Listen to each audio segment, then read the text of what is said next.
조합제 TV 시청자 여러분 안녕하십니까. 2019년 5월 15일 5.16 58주년을 하루 앞둔 날 밤 10시를 넘어섰습니다. 지금 북한 정권이 급소를 맞은 듯이 아주 신경질적으로 반응하고 나오는 게 있습니다. 그게 뭐냐 하면은 북한에서 두 번째로 큰 화물선이 있습니다. 와이즈 어니스트라는 배입니다. 이게 17,000톤의 이 크기를 가지고 있는 배인데 싣기는 한 2만 톤 넘게 싣는 큰 배입니다. 이게 북한의 두 번째로 큰 배입니다. 두 번째로 큰 배인데 이게 작년부터 인도네시아 항구에 응유되어 있었습니다. 왜냐하면은 석탄을 싣고 또 중장비를 북한에 싣고 간다 해가지고 미국의 제재 위반 그리고 유엔 제재 위반이다 해가지고 응유되었다가 최근에 미국입니다. 미국의 뉴욕 남부 연방 검찰청이 압류를 했습니다. 압류를 해가지고 어디로 끌고 갔느냐 하면은 며칠 전에 남태평양에 있는 사모아로 이 배를 끌고 가버렸습니다. 그러면 앞으로 어떻게 하느냐, 이걸 몰수하느냐 마느냐가 있습니다. 몰수. 왜 압류를 했느냐, 이게 아주 흥미로워요. 그 이유를 설명을 하면서 이 뉴욕 남부 연방검사장 제프리 버만이라는 사람이 이렇게 설명을 했습니다. 지난 9일 보도자료를 통해서 오늘의 압류 조치는 국제 제재를 위반한 북한 화물선에 대한 최초의 압류다, 이렇게 이야기를 하고 제재를 회피하려는 북한의 기만적인 시도에 대한 탐지와 저지, 기소를 위해 모든 법 집행 도구를 활용할 것이다, 이렇게 했습니다. 그런데 이 수사는 FBI가 지휘를 했습니다. 미 연방수사국, 즉 FBI 뉴욕 지부가 수사를 맡았는데, 그렇다면은 미국이 이 선박을 압류해가지고 그냥 미국 영토로 끌고 가는 근거가 뭐냐는 겁니다. 법적 근거가 뭐냐. 이게 흥미로워요. 법적 근거는 뭐냐면은 이 배를 운용하고 하는데 돈이 들 것 아닙니까? 그 돈을 미국 달러를 사용했다는 겁니다. 거래를 하고 배를 운영하고 하는데 달러를 사용했다는 겁니다. 달러를 사용을 했다? 달러를 사용한다는 것은 미국의 금융 시스템을 사용한다는 겁니다. 달러를 사용했고 미국의 금융 시스템을 이용을 했으니까 당연히 미국이 개입할 법적 근거가 있다는 겁니다. 이렇게 되면은 세계에서 미국 달러로 결제를 하는 모든 어떤 주체, 기업이든 정부기관이든 이게 미국 제재 대상이 된다. 아니, 미국 압류 대상이 된다는 이야기입니다. 아주 이 법을 굉장히 확대 해석을 하고 있는데, 물론 그 근거는 유엔 제재에 의해서 북한의 석탄을 수출하지 못하게 돼 있으니까 그걸 위반했다 해가지고 압류를 해가지고 최종적으로 이걸 몰수하느냐 마느냐는 아직 법원의 판단이 있어야 됩니다. 지금 압류까지는 작년에 이미 미국 법원이 허가를 했고 이번에 집행을 한 겁니다. 그대로 있다가 집행을 했는데, 집행을 할 때 흥미로운 게 싣고 있던 25,000톤 되는 석탄을 다른 배로 실어 갔습니다. 말하자면 그 석탄에 대해서는 미국 정부가 소유권이 없어요. 이 배는 압류할 수 있지만 석탄까지 압류하면은 이게 좀 재산권 침해 좀 되니까 이걸 동탄호라는 그 배에 옮겨 실었습니다. 옮겨 실었는데 이 옮겨 실은 석탄을 싣고 있는 동탄호가 지금 한 달째 동남아시아 근해를 돌아다니는데 아무도 받아주지를 않아요. 이 배를 받아주지 않아가지고 말레이시아도 싱가포르에서 주변 항구에서 받아주지를 않으니까 지금 바다를 떠돌고 있습니다. 계속 일종의 유령선이 돼버렸어요. 그러니까 미국이 유엔 제재가 이렇게 겁나는 겁니다. 이거 받아주었다가 또 골치 아픈 문제가 생기겠다 해가지고 26,000톤이나 되는 석탄을 싣고 빙빙 돌아다니고 있습니다. 26,000톤이 약 300만 달러어치가 된다고 합니다. 자, 이렇게 되니까 이제 북한이 이제 들고 일어났습니다. 북한이 들고 일어나가지고 어제 북한이 아주 강경한 성명을 발표를 했습니다. 이것은 6.12 싱가포르 정신 위반이다. 가만 있지 않겠다고 하는데 그만큼 아프다는 뜻입니다. 아프다는 뜻이죠.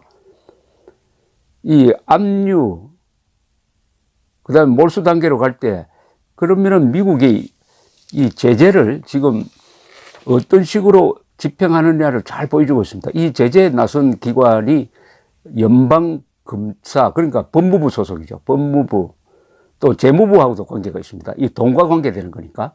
재무부, 그리고 FBI, 물론 뒤에서 이름을 내지 않는 미국 CIA라든지 이런 기관이 있겠죠.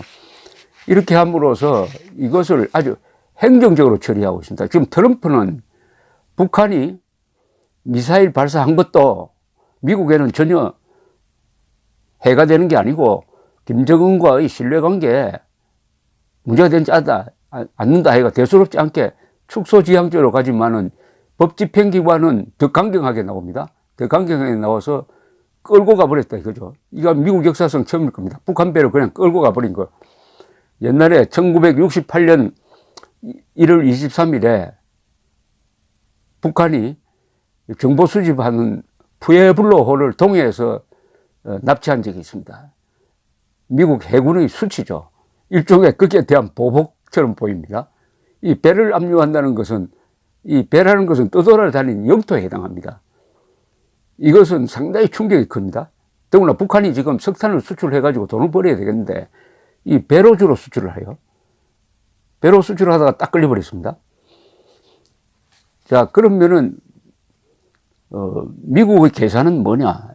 미국은 이제 이런 전문가들은 이런 주장을 한 사람도 있습니다. 이 선박을 압류를 해가지고 그럼 나중에 팔아야 되는데 팔면 생기는 돈 가지고 뭘 할 거냐?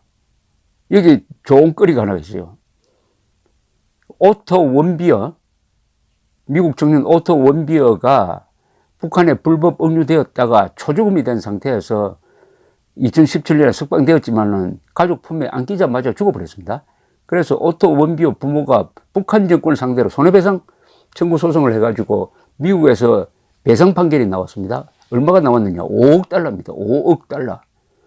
5억 달러를 북한으로부터 받아내야 될 것 아닙니까? 근데 잘 된 거죠. 이번에 와이즈 어네스토를 딱 압류를 했으니까 이걸 이제 국제시장에 내다 팔면은 그 돈만큼 그것을 원비어 부모에게 줄 수도 있을 것이다 하는 전문가의 분석도 있습니다.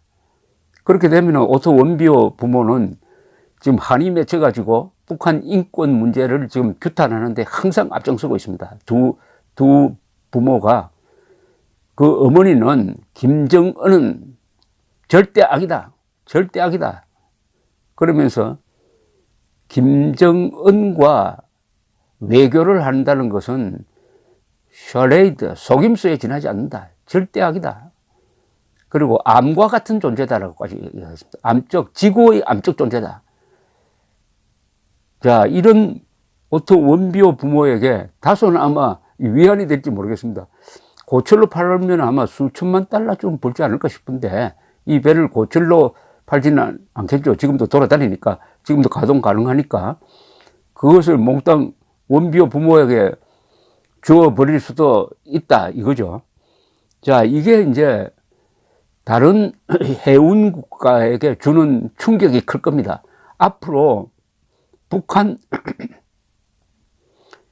북한에 금수된, 수출이 금지된 물품을 북한으로부터 사든지 북한에 공급했다가는 그 선사와 관련된 은행까지 아주 세컨드리 보이콧을 당해가지고 혼이 나는데 미국이 어떻게 보면 폭넓게 그 제재의 법적 범위를 규정하고 있다. 즉 딱 간단해요. 이번에 와이즈 어네스트 이건 북한 선사 소속입니다. 와이즈 어네스트를 운영하면서 또는 물건을 사고 파는 과정에서 달러를 이용했다는 겁니다. 달러로 결제를 했다. 달러로 결제를 하다 보니까 자연히 미국의 금융 시스템을 이용했다. 그러면은 미국의 법적 제재가 가능하다. 이런 해석을 해버립니다. 자, 이제 한국과 관련된 이야기입니다. 지금 북한에 대한 기름은 어느 정도 축소하느냐 하면은 정유는 한 50만 배럴, 연간 50만 배럴, 원유는 400만 배럴 밖에 수입할 수가 없습니다. 한 해에. 그런데 북한이 밀수를 하도 많이 해서 그런지 기름값이 올라가질 않아요. 상당량의 기름은 한국의 기름, 그리고 이 한국의 기름이 한국 배에 옮겨져 가지고 공해상에서 북한으로 ship-to-ship 방식으로 환적되었다 하는 자료가 많아요. 그것도 상당량입니다. 상당량. 그래서 이게 이 문재인 정권이 이걸 알고 방조하는 거냐 아니냐 하는 이런 논란이 있을 정도인데, 지금 자유한국당에서 상당히 끈질기게 그것을 추적하고 있는데, 자, 이런 과정에서 만약 미국이 작심을 하고 제재를 하려면 간단합니다.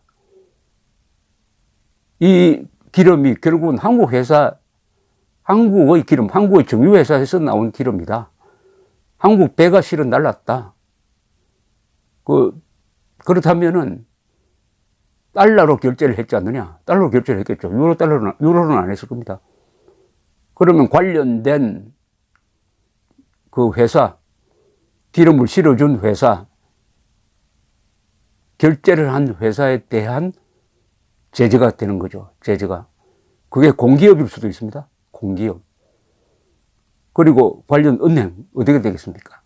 이런 말하자면 경고를 보내고 있는데, 이 비슷한 사안이 옛날에 있었습니다. 2005년입니다. 2005년 9월 19일 날 육자회담, 북경에 있었던 육자회담이 9.19 합의를 내어놓습니다. 이것은 지금 읽어봐도 꽤 잘된 합의예요. 북한이 모든 핵시설을 폐기하겠다고 약속을 했습니다. 한반도 비핵화가 아닙니다. 했는데 바로 그 직후에 미국 재무부에서 마카오에 있던 방코델타 아시아은행, 이 방코델타 아시아은행에 북한의 이 계좌가 여러 개가 있었는데 총 한 2천만 달러, 2,500만 달러의 잔금이 있었어요. 이 잔금에 대해서 이게 불법 무기를 또는 위조 담배라든지 이런 것을 범죄적 거래를 하는데 쓰인 돈이다. 이래가지고 방코델타 아시아은행을 제재 대상으로 삼습니다. 방코델타 아시아은행과 미국 은행은 거래할 수 없다. 이렇게 버리니까 당장 방코델타 아시아은행에서 예금 인출 소동이 나서 작은 은행이 있습니다. 결국 나중에 문을 닫고 말았습니다. 그걸 본 다른 나라 은행이 아이고 이거 북한 계좌를 받아줬다가는 큰일 나겠다 해가지고 중국 은행까지. 그래서 2005년쯤 되면은 김정일이가 이 자금을 제대로 운영하지 못해가지고 아주 숨이 막힐 정도로 됩니다. 이때 김정일이가 도발을 하죠. 2006년 10월 9일 핵실험을 합니다. 그러니까 또 미국은 그걸 달래기 위해서 나중에 결국 해제를 풀어줍니다. 바로 그 사태와 지금 비슷한 게 이 선박 압류를 통해서 여러 가지 연쇄 반응을 일으킬 것이라고 생각을 합니다. 이것은 미국이 북한의 아주 급소 하나를 때린 거죠. 급소 하나를 때린 건데, 북한이 여기에 어떤 반응을 하느냐 보면은 얼마나 아픈지를 아마 짐작해서 알 수 있을 것이라고 생각을 합니다. 감사합니다.